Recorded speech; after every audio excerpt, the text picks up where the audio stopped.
You know that moment when a message comes in and you see it. You read it, you understand it, you even start forming a response in your head. But instead of replying, you pause. Not for a reason you can clearly explain, just a quiet hesitation. A sense that you'll answer later when you have the right words, the right energy, the right version of yourself to respond with. And then time passes. A few hours, maybe a day, sometimes longer. At some point, it feels like too much time has gone by. The response you could have sent earlier now feels incomplete, or unnecessary, or harder to explain than it should be. So you wait a little longer. And eventually, you don't respond at all. From the outside, it looks simple.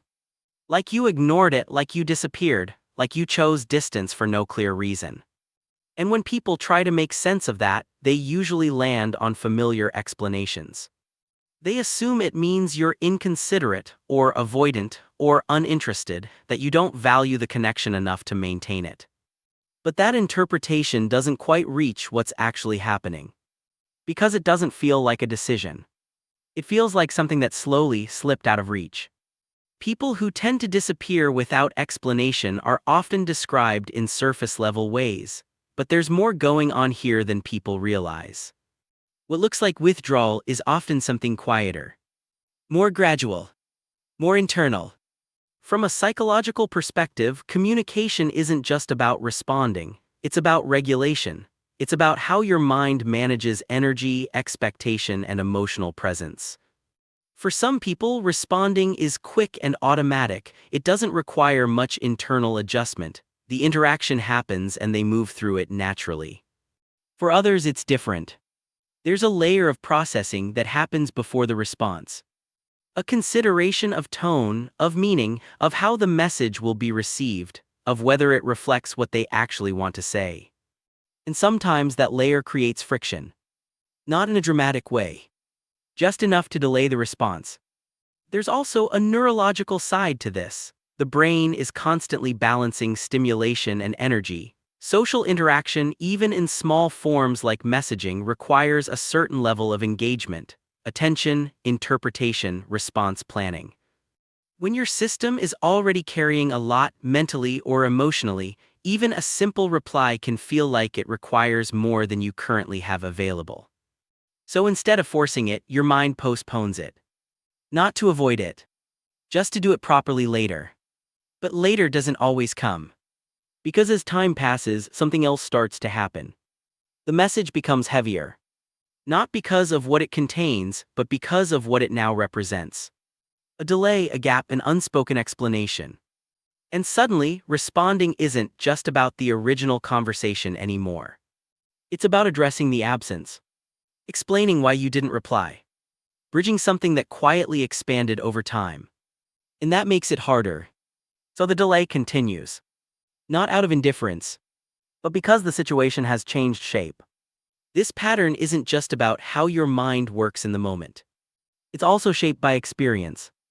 If you grew up in environments where communication carried pressure, where saying the wrong thing had consequences, where you had to be careful about how you expressed yourself, your system learns to approach interaction with caution. It becomes selective, measured, aware of impact. You learn that communication isn't neutral, it has weight. And when that understanding develops early, it doesn't disappear. It carries forward. So even in low-stakes situations, your mind still moves through that same process. Assessing, adjusting, trying to get it right. And when you don't feel fully ready to do that, you pause. What looks like disappearing is often just that pause extended. There's also something else that develops alongside this. When you've had experiences where your presence felt inconsistent, where connection came and went, or where you had to manage distance in subtle ways, your system learns to regulate by stepping back. Not dramatically, just quietly. It becomes familiar to create space when things feel slightly misaligned. And over time, that response becomes automatic. You don't always notice it happening. You just find yourself less present, less responsive, gradually further away from the interaction. It's important to say this clearly. There's nothing inherently better about maintaining constant communication, and there's nothing inherently wrong with needing space. Different people regulate connection in different ways. Some stay engaged consistently. Others move in and out of interaction depending on their internal state. Neither is more correct. They're just different patterns. But when your system leans toward withdrawal, it can create a certain kind of tension. Because the outside world often expects consistency. Timely responses, clear communication, ongoing presence. And when your internal rhythm doesn't match that expectation, it can be misunderstood. Not because people are wrong, but because they're interpreting your behavior from a different perspective. There's also a quiet paradox in this. The same awareness that makes you careful in communication can also make it harder to communicate consistently. The same desire to respond thoughtfully can lead to not responding at all. And over time, that can create distance. Not intentional distance, just a gradual fatting. Because the longer something goes unaddressed, the harder it feels to return to. But there's something else underneath this pattern. When you step back from interaction, it's often because your system is trying to recalibrate. To return to a state where you feel clear, present, able to engage without friction. It's not about avoiding people. It's about finding a version of yourself that can show up in a way that feels right. And that has value. It means you care about how you interact. It means you're aware of what you bring into a conversation. It means you don't treat connection as something automatic or empty. But it also means there are moments where that care turns into hesitation. Where the desire to respond well becomes a barrier to responding at all. And that's the part worth noticing. Not to change it. Not to judge it. Just to understand it. Because when you understand why you move in and out of connection this way, something shifts. You stop interpreting it as a flaw. You stop assuming it means you're unreliable or distant.